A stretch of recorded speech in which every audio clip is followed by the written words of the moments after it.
3 gunshots rang out in the sealed room at exactly 6:10 p.m. on November 14, 2025.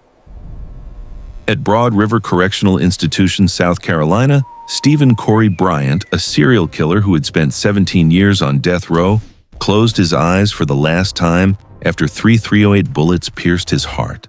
No final words, no remorse, only the heavy silence of a life taken by law through violence, just as he had taken the lives of 3 others over 2 decades ago.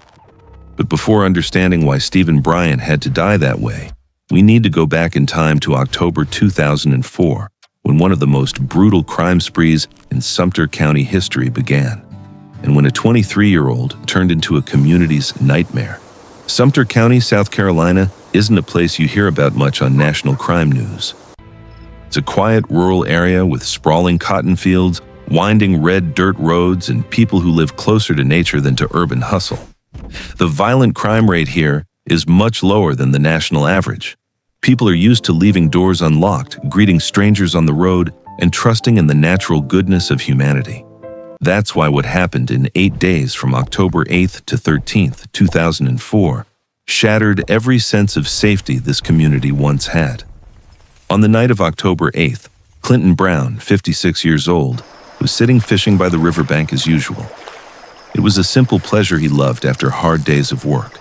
The sky had darkened, the sound of water gently lapping against the shore. The cool air of a southern autumn made everything peaceful. Then a gunshot. No warning, no prior conflict. The bullet entered Mr. Brown's back, passed through his body and exited the front, leaving a life-threatening wound. But with extraordinary will to survive, he drove himself to the hospital and survived. Local police hadn't yet found any leads when they realized this attack wasn't isolated. It was only the opening act. The person who shot Clinton Brown was Steven Corey Bryant, a 23-year-old who liked fishing, lived in the area, and had no clear reason to shoot an innocent man. No personal conflict, no financial motive, no signs of an argument or territorial dispute. What Bryant did that night was the act of a person who had crossed the thin line between thought and violent action, and once that line was broken, nothing could pull him back. In his mind, something had shifted.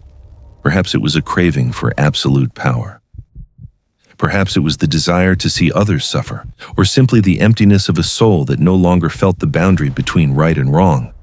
Whatever the reason, Bryant had crossed the Rubicon of crime, and he wouldn't stop. On October 9th, 2004, just hours after Clinton Brown entered the emergency room with a gunshot wound to his back, Steven Bryant was ready for his second murder.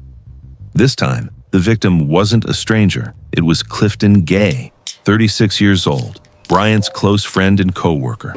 They fished together. They drank beer after work. Their families knew each other. Gay trusted Bryant like a brother, and that trust killed him. That evening, Bryant invited Gay to go buy beer. On a deserted road in the countryside, Bryant pulled out a stolen gun and fired one shot into Gay's head. Death came instantly. No goodbye, no reason, just a body lying on the red dirt road and a killer who had crossed a new boundary. Killing someone he knew, someone he had laughed with, someone he had called a friend. Criminal psychologists often categorize serial killers into 2 groups, organized and disorganized. Bryant belonged to the first. He didn't kill from impulse or loss of emotional control. He killed by choice. Each case was planned, however simply. He chose victims. He created opportunities. He acted, and then he disappeared. But what made Bryant different from many other serial killers was the escalating brutality. He didn't just want to kill. He wanted to leave a mark. He wanted the world to know he existed.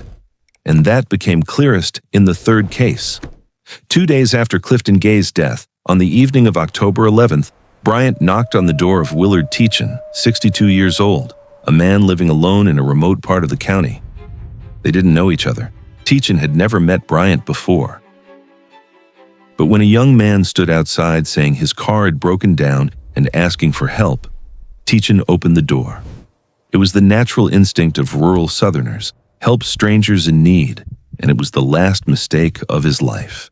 Bryant entered the house, pulled out his gun, and shot Teachin 9 times, Not to ensure death, one bullet would be enough. 9 shots were to satisfy something inside Bryant, something that no longer belonged to a normal human being. But Willard Teachin's death was only the beginning of the nightmare. After shooting him dead, Bryant took out a cigarette and lit it. He bent down over the body and slowly pressed the burning red cigarette tip into Teachin's 2 eyes. The smell of burning flesh spread through the house. This was an act with no practical purpose, only pure cruelty, desecration of the corpse. A way for Bryant to assert his absolute power over the victim even after they were dead. In criminal history, post-mortem mutilation is often associated with killers with deep pathological tendencies, those who see victims not as human beings, but as objects to satisfy sick desires. While Bryant ransacked Teachin's house, taking jewelry, power tools, and valuables, the phone rang. Once. No one answered. A second time. This time, Bryant picked up. On the other end was Kimberly Dees, Willard Teachin's daughter, calling from another state to check on her father. A strange voice rang out. "Who is this?" Kimberly replied she was Willard Teachin's daughter. Then the next sentence made the blood in her body seem to freeze. "You can't talk to him. I'm the intruder." A pause. Then, "I killed him 3 hours ago." Cold, mocking laughter rang out. Then the line was cut. But Bryant wasn't finished. He dipped his hands in Teachin's blood and wrote challenging messages on the walls. "Victim number 4 in 2 weeks. Catch me if you can." That sentence was repeated multiple times across the walls. Before leaving, he placed candles around the body, turning the scene into something like an altar to evil. This wasn't just a murder. It was a performance, a message sent to police, to the community, to the world. Bryant wanted to be seen, wanted to be remembered, wanted to assert his presence through horror. And that night, in Sumter County, fear became the only thing people could feel. Just 2 days after the horrific scene at Willard Teachin's house was discovered, Steven Bryant killed again. At noon on October 13, 2004, he walked into a rural convenience store in Sumter County and happened to encounter Christopher Earl Burgess, 35 years old. They knew each other by sight, had exchanged a few casual conversations before. That day, after chatting for a few minutes, they walked out of the store together. Bryant offered Burgess a ride. Burgess accepted. On a deserted road, Bryant pulled out his gun and fired 2 shots, one to the head, one to the chest. Burgess died instantly. Bryant left his body in a ditch by the roadside, then drove away as if nothing had happened.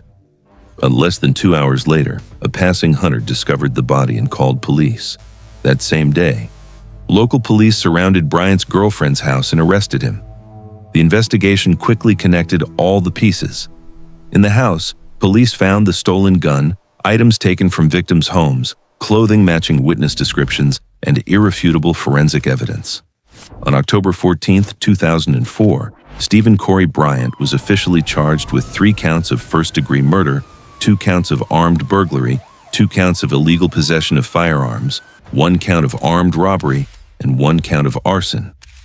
Subsequent investigation even suggested there might be additional charges related to thefts in his crime spree. Even after being detained, Bryant didn't stop being violent.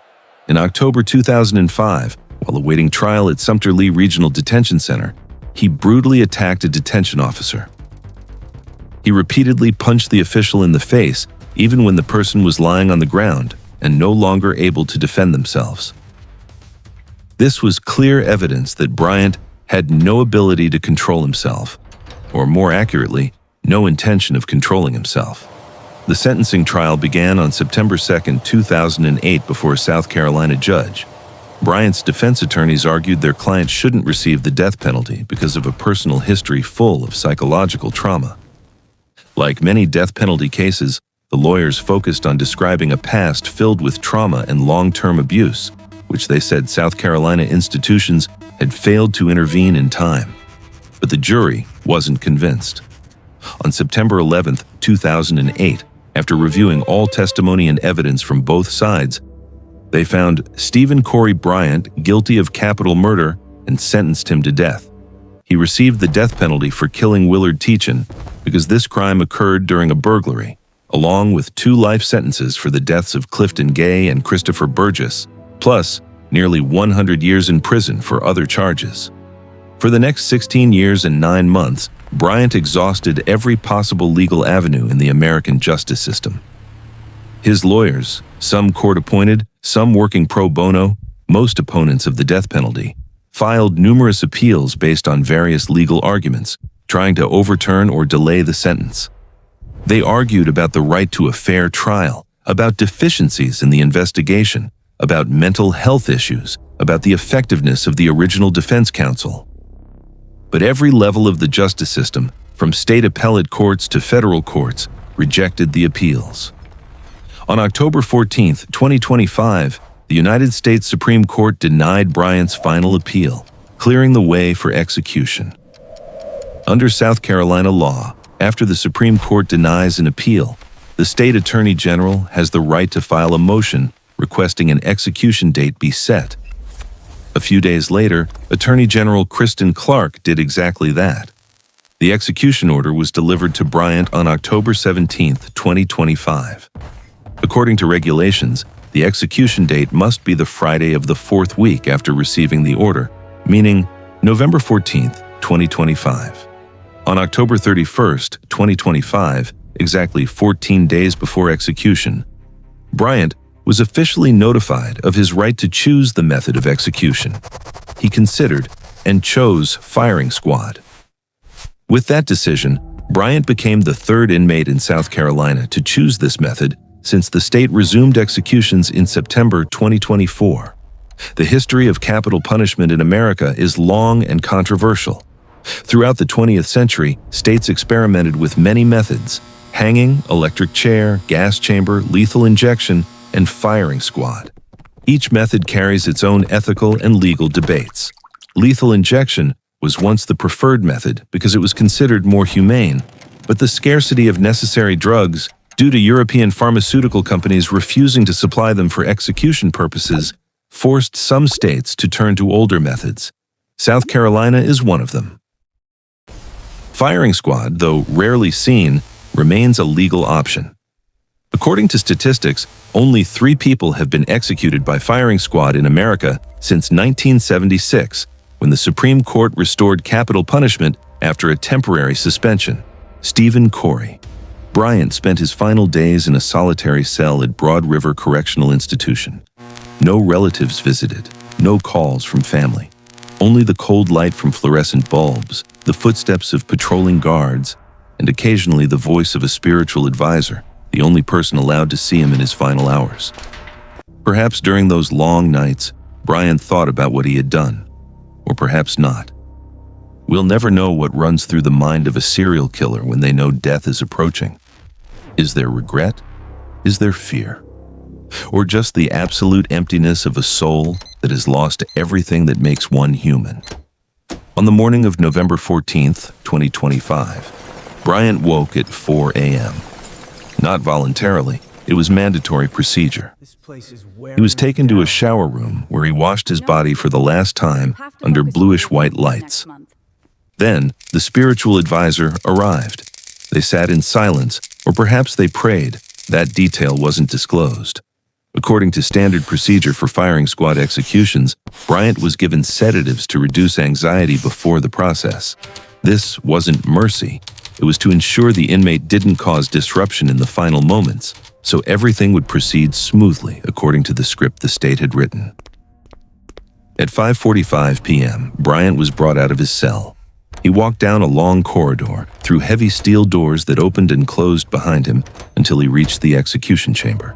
It was a small room, white concrete walls, no windows. In the center was a metal chair with leather straps to bind the inmate.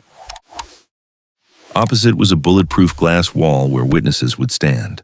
And further away, hidden from the inmate's view, were 3 trained marksmen, each holding a carefully inspected .308 rifle. At 5:50 p.m., Bryant was placed in the chair. Thick leather straps were wrapped around his chest, arms, legs, tightened until he couldn't move. The medical examiner stepped forward, a man with an expressionless face who had done this job many times before. He placed a small target patch on Bryant's chest, right over his heart, so the shooters would have an accurate target. Then, a black hood was placed over Bryant's head, obscuring his face, turning him from a person into a nameless object, about to be eliminated. Behind the bulletproof glass, witnesses stood motionless. Some were representatives of victims' families. Whether Willard Teachin's daughter was there, we don't know, but someone representing the victims was certainly present. There were journalists who would write about this event for the public. There were prison representatives. Each person carried different emotions. Some waited for the moment justice would be served. Some felt uneasy about witnessing a life being taken, even if it was the life of a killer. Some just wanted to complete their duty and leave this room as quickly as possible. The warden stepped forward, reading the execution order in a steady voice. Dry legal language, declaring that Steven Corey Bryant, after being sentenced to death for first-degree murder, would be executed by firing squad under order of the South Carolina court. Then, the warden asked Bryant if he had any final words. This was a long-standing tradition, giving the inmate a chance to say what they wanted before dying. Some apologize, some declare their innocence, some curse the system. But Bryant, he was silent, not a word. No apology, no defense, only absolute silence. At 6:10 p.m., the warden gave the signal.